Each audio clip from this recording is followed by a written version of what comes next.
guys, it's Dajah Austin and welcome back to my channel. Wow, it feels like forever since I said that. I haven't made a video in so freaking long. Before we start, ignore my nails. I know they looking kind of snatched. I'm unemployed right now, so y'all gotta bear with me. Anyways, welcome back to my channel. Thank you guys for sticking around. If you're watching this video, give it a thumbs up. Go ahead and subscribe already if you're not subscribed, because I know you want to see a baddie like me. Period.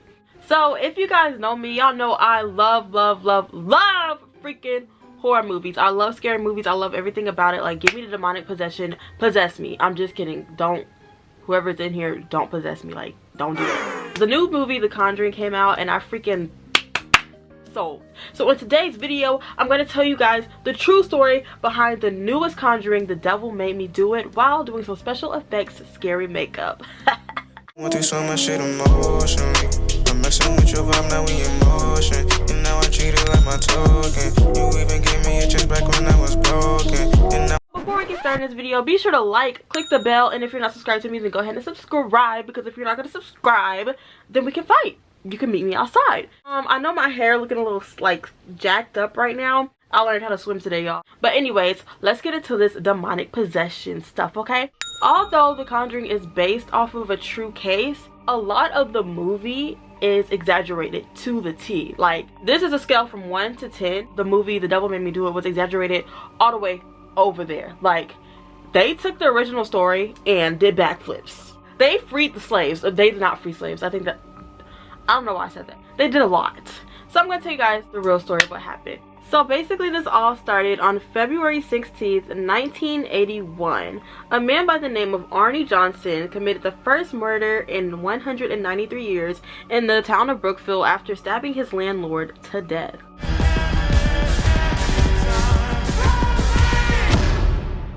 Now, in the movie, they did portray this scene well as to it goes to the real story, but it's just a little out of chronological order. Now, Arnie was a normal teenager. He didn't have any criminal record, no mental record, none of that. Like, Arnie wasn't crazy. He wasn't going around like biting people's ankles. Arnie was a normal kid. So for him to kill his landlord out of the blue was kind of weird, kind of suspect, you know, like, what's going on? When they questioned Arnie about his drug use or if he, you know, had a little something in his system during the murder of his landlord, he said no. What is drugs? He was possessed. Everybody was like, boy, bye, you just didn't want to pay rent. Like, nobody believed this boy, okay? Not gonna lie, I wouldn't have believed him either. But despite everybody's, you know, disbelief and all that other stuff, Arnie did have an actual reason behind his possession. So according to Arnie, he started feeling possessed and having all these hallucinations and everything after he helped do an exorcism on his fiance, 11-year-old little brother, David. This is where it gets weird. David claims that he always saw an old man when he was alone. The old man would like bother him, torment him and stuff, but nobody else could see it. Of course, the parents didn't believe David at the time, thinking that he's just a kid trying to get out of going to school or, you know, just trying to get attention. This latex is gonna get in my freaking hair. Ignore my box head for the duration of this video. So the parents, you know, was just ignoring the little boy's claims of seeing this old man or like saying like, oh, like this imaginary man is doing something to me. The parents ignored all of it, okay? But that only made the possession 10 times worse. There would be nights where David will wake up crying and describing visions of a man with big black eyes, a thin face, animal features, and jagged teeth, painted ears, horns, hooves. Basically, he was explaining the devil. For a child, that's a pretty vivid description to give. So eventually time goes on, and David is still freaking talking about him seeing stuff. Like, he's still going on about all the demons and stuff that he's seeing. So his parents are like, okay, maybe he's not lying. Well, duh, I'm pretty sure I would believe my son too. His parents go, okay, maybe he's not lying, and they decide to call up a priest. However, the priest did not take their claim seriously enough and did not take on the case. The family felt helpless and finally decided to reach out to the Warrens. Now, if you don't know who the Warrens are, they're the main people in the Conjuring movie. They're actually based off of real people. They're both deceased now, but they took their job very seriously when it came to demonic possessions and anything in the spiritual world. My respects to y'all. Like, I love them. So David's family explained their case to the Warrens. They told the Warrens, and the Warrens quote, that they said David would kick, bite, spit, swear, and even had strangling attempts by invisible hands. Imagine your son sitting there choking, like as if somebody was choking him, but you can't see nobody. The Warrens, of course, took their case seriously, as they do with every demonic case they get. However, they did want to be careful because they had a lot of situations happening where people thought that their cases were hoax. It all started with the Amityville Horror. I don't know if you guys seen that movie, but a lot of people didn't believe them because their words got mixed up or the family just ran with the fame. However, that did not make Lorraine and Ed liars. That only made one of their cases flop. You know what I'm saying? Like, just because you have one bad case doesn't mean all of your cases are lying. But anyways, during all of this going on, Arnie decided to be boyfriend of the year. Arnie decided to be a good boyfriend and stay over during this time to help out with little David because they felt like it was too much for the parents to handle. He wanted to help out his girlfriend and just be a good boyfriend overall. Props to you, Arnie, but it bit you in the end.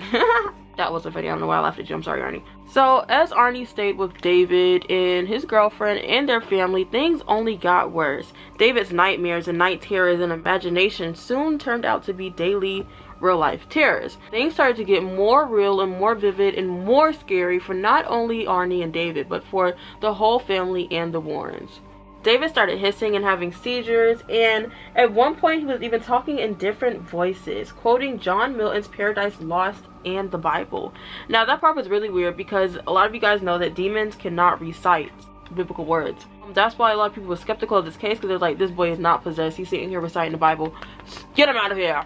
For the rest of this video, I'm probably going to do a voiceover because I don't want to mess up my mouth stuff. So, then be quiet for a second.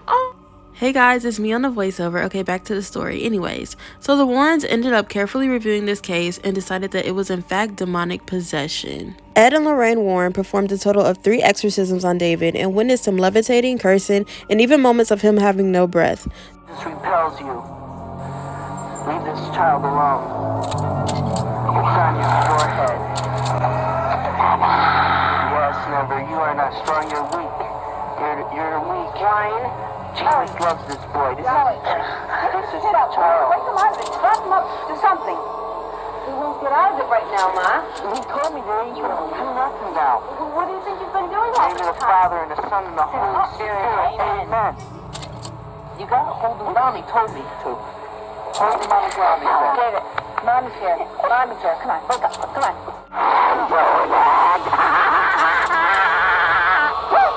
Just get up. My God, get up. There was even a rumor going around that David predicted the murder Arnie was later to commit. This, however, hasn't been proven true or false and is only something that the Warrens and the people in the room know. In October of 1980, Arnie started taunting the demonic presence, telling it to stop bothering his fiance's brother and screaming, "Take me on, leave my little buddy alone," he cried. Arnie was a very kind soul and hated to see David being done like that, so he begged the demon or whatever was taking over David to just take over him instead. Outside of dealing with demonic possessions, Arnie actually had a source of income on the side. He was very much a money man and loved making his bread, okay? However, some days he would call in sick just to hang out with Bono, the man that he was soon to murder. Bono was a very friendly man. He actually owned a kennel and Arnie was always over there. If you love dogs, you would have loved him, okay? I know I would have been friends with him just to see the dogs. He knew a lot of people in the neighborhood. He even talked to David's family and Arnie's fiance. A lot of people believe that Arnie killed Bono and blamed it on demonic possession after he found out that Bono was being friendly with his fiance. However, it was nothing as relationship wise. It was simply just friends. So I highly disbelieve that. I don't think that's true at all. But on February 16th, 1981, a vicious argument broke out between the two. At around 6:30 p.m., Arnie suddenly drew out a pocket knife and aimed it at Bono. Bono screamed for help, begged for help, but nobody could hear him. He stabbed him multiple times in the chest and the stomach and then left him to bleed to death. I think I hurt someone. Officers arrested him shortly after, actually an hour later, and they said that the two were just arguing over his fiance, just like everybody else believed. However, the Warrens insisted that there was way more to the story. Arnie and the Warrens have communicated multiple times before the murder actually occurred. At one point prior to the murder, Johnson had allegedly investigated a well in the same area where his fiance's brother claimed to experience his first encounter with the malicious presence, wreaking havoc on their lives. Warrens literally warned Arnie not to go near the well so many times, but he did it anyways, perhaps to see if the demon truly took over his body after he had taunted them. Johnson later claimed that he saw a demon hiding within the well who possessed him until after the murder. He described it as the same demon that little David had saw before he got possessed. The Warrens 100% believed him, although authorities didn't believe him. I think it's about time they accept the existence of the devil. They investigated the Warrens' claims of a haunting, but they stuck with the story that Bono was simply killed during an altercation with Johnson over his fiancée. Arnie and his attorney tried their best to enter a plea of being not guilty by reason of demonic possession. They even tried to call up the priests that were there during the exorcisms to help them out at the case. Of course, over the course of the trial, not many people believed them and often said that the Warrens were just trying to make a profit off of a tragedy. Arnie's legal team eventually just opted for a self-defense plea. Eventually, Arnie was convicted of first-degree manslaughter on November 24, 1981 and sentenced to 10 to 20 years in prison, but he only served about 5 years. After serving around 5 years in prison, Johnson was released in 1986 and he married his fiancée while still being behind bars.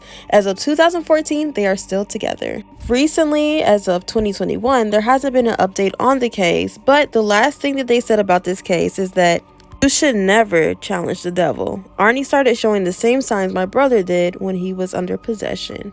Arnie's fiancée still believes to this day that his biggest mistake was challenging the beast. As for the Warrens, they still stood by demonic possession and 100% believed that Arnie, along with David, was in fact possessed by some demonic entity.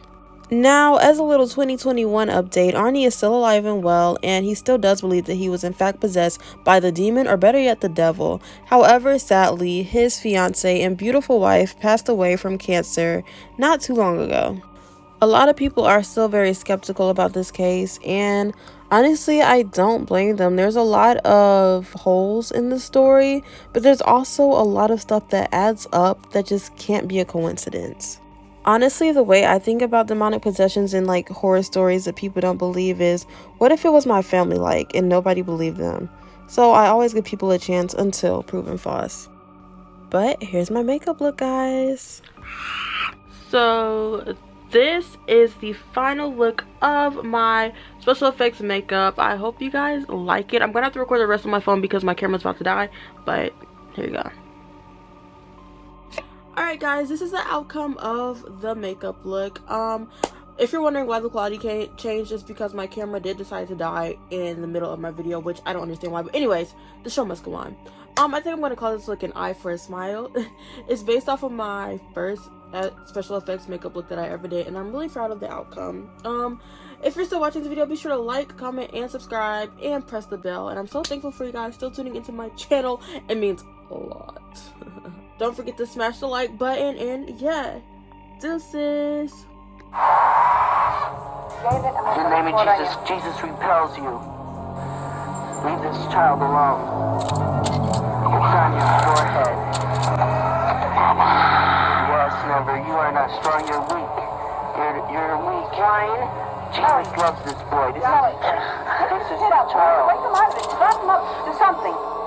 He won't get out of it right now, Ma. He told me that you do nothing now. What do you think you've been doing In all the name this of the time? Father, and the Son, and the Holy Spirit. Amen. You gotta hold him down. He told me to.